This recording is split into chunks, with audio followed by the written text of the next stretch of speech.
Love is one of those things the world tries to measure with numbers, appearances, and status. We are taught to believe that happiness comes from having more, from wearing better clothes, from walking into rooms where people notice our importance. But deep down, every human heart longs for something that cannot be bought.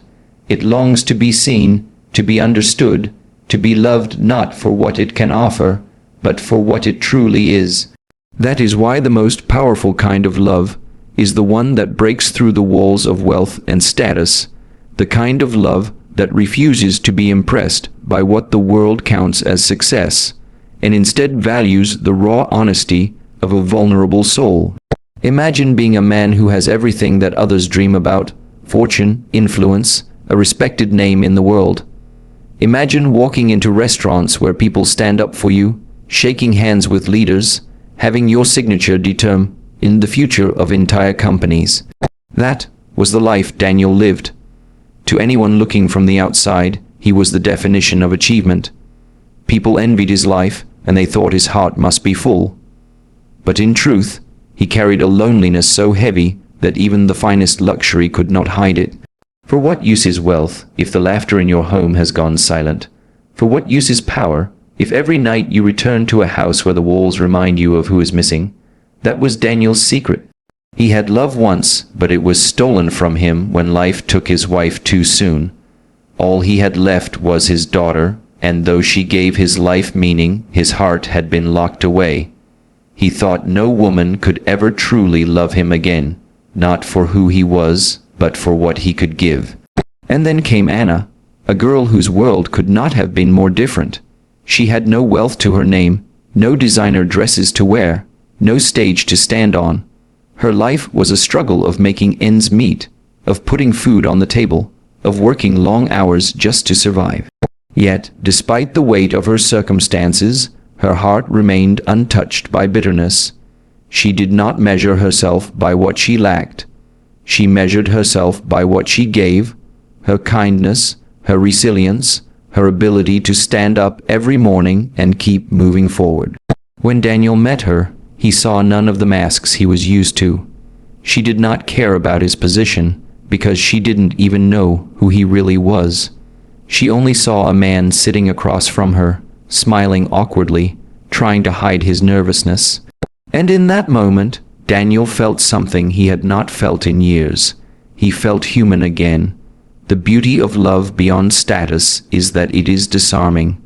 It takes away the layers of pride, the walls we build to protect ourselves, and leaves us standing vulnerable, yet free.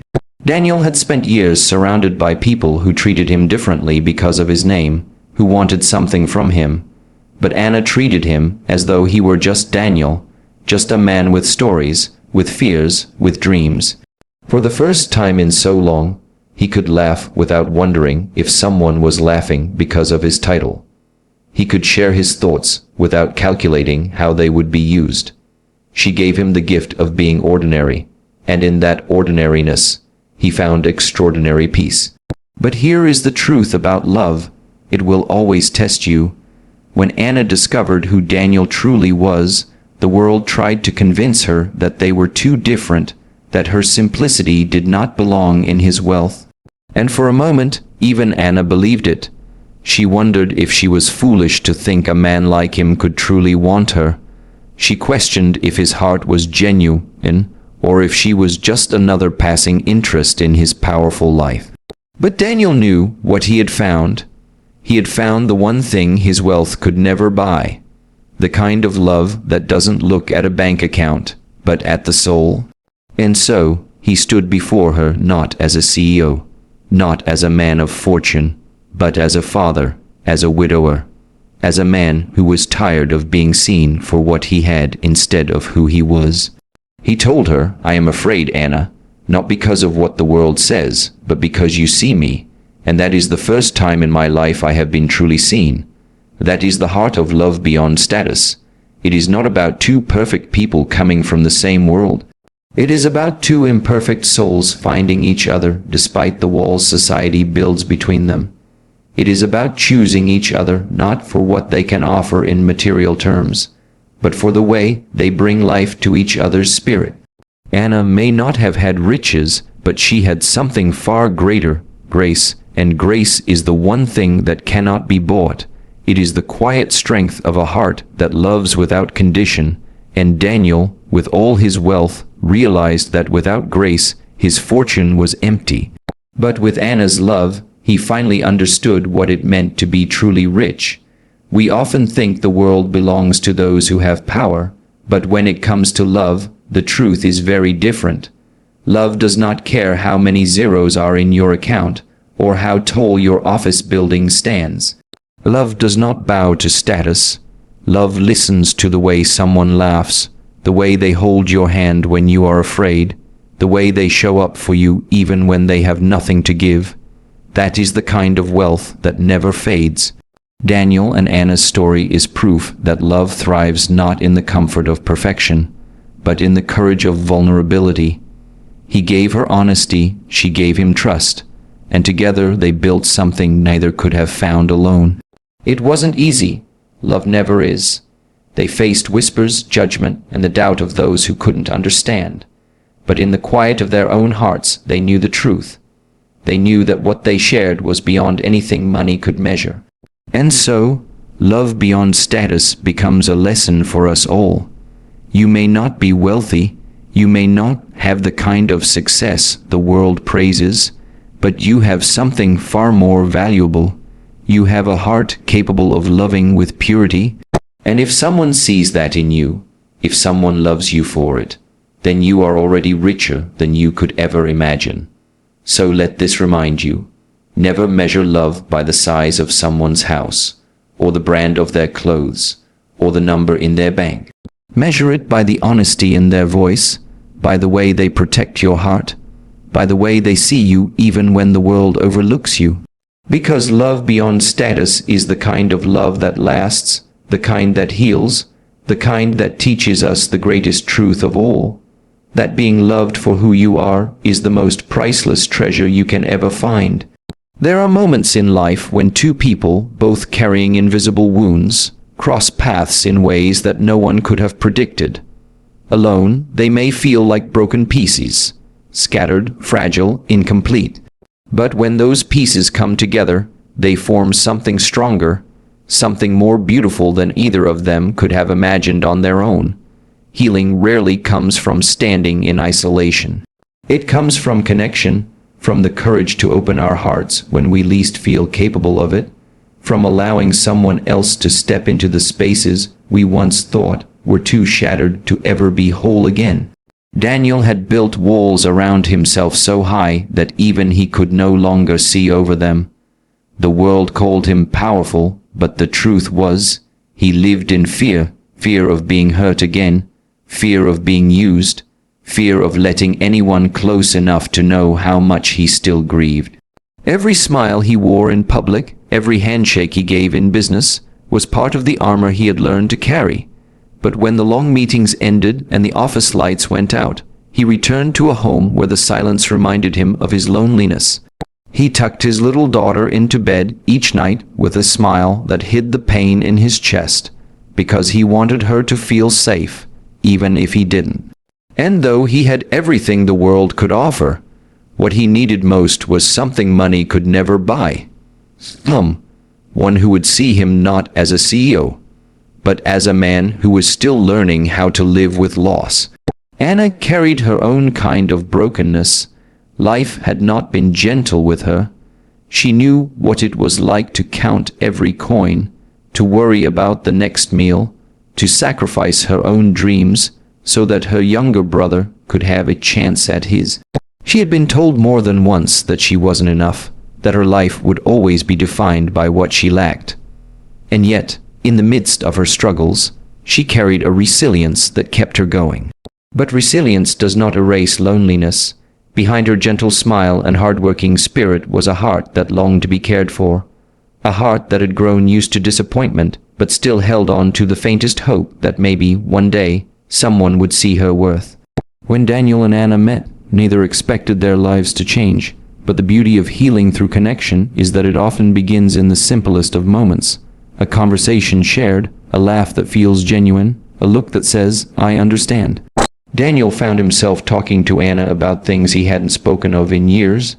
Not about business, not about success, but about his fears, his doubts, his hopes for his daughter's future.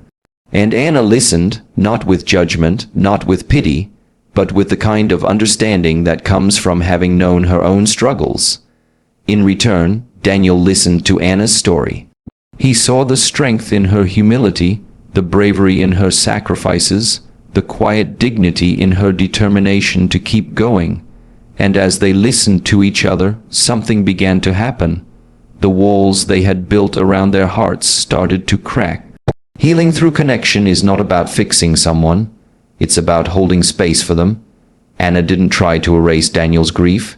She simply gave him a place where he could feel it without shame. She reminded him that it was okay to be both strong and broken at the same time. And Daniel didn't try to solve all of Anna's struggles with his wealth. Instead, he showed her that she was more than her circumstances, that her value was not determined by what she lacked, but by the depth of her heart. In each other's presence, they discovered something neither had known in years, the comfort of being accepted just as they were. It was in the small moments that the healing became most visible. The first time Daniel saw his daughter run into Anna's arms, laughing in a way she hadn't in years, he realized how much his little girl had been craving a gentle presence too. For his daughter, Anna became a source of warmth, someone who filled the gap of tenderness that had been missing since her mother's passing. And for Anna, those moments gave her a family she had never truly had, a place where her love could matter, where her sacrifices were no longer invisible. What started as companionship slowly grew into something much deeper, a healing that touched not just their lives, but the lives of those around them. Of course, the world questioned them. People whispered about how different they were, about how a wealthy CEO and a poor girl could never belong together. There were doubts, misunderstandings, and moments of fear. But what kept them strong was the realization that healing is never about being perfect. It is about choosing each other even when it's difficult. Daniel had to learn to trust again, to let go of the fear that everyone wanted something from him. Anna had to learn to believe in herself, to accept that she was worthy of being loved, even by someone who the world called powerful. Together, they walked through those challenges, not as two people trying to save each other, but as two souls holding each other's brokenness gently, with patience and grace. Healing through connection is powerful because it allows us to see our wounds not as weaknesses, but as bridges. Daniel's grief allowed him to understand Anna's struggles. Anna's struggles allowed her to understand Daniel's grief. Where others saw differences, they saw mirrors of the same longing to be loved, to be understood, to be chosen. And in choosing each other, they found not just love, but the strength to rebuild the parts of themselves they thought were lost forever. Their story reminds us that sometimes healing doesn't come from standing alone and trying to be strong. It comes from the courage to let someone in, to share our fears, our scars, and our hopes, even when we're afraid of being rejected. When we open our hearts, we give others the chance to love us not for what we show on the outside, but for who we are on the inside. And when two people are brave enough to do that for each other, healing becomes inevitable. In the end, Daniel and Anna's love was not about wealth, nor was it about poverty. It was about two souls who met in the middle of their brokenness and discovered that together they could be whole again. He gave her stability, she gave him peace. He showed her that she was worthy, she showed him that he was human. And together they built a life where laughter filled the silence, where love replaced fear, and where a little girl grew up knowing what real family feels like. So let this story remind you of something important. You don't have to be perfect to deserve love. You don't have to have it all together before someone can see your worth. Sometimes, the very cracks in your heart become the places where light enters when you let someone else in. Healing is not about erasing your scars, it's about finding someone who will hold them with tenderness, someone who will remind you that brokenness can still create beauty. And when that happens, when connection brings healing, it becomes the beginning of a new chapter filled with hope, grace, and love that endures.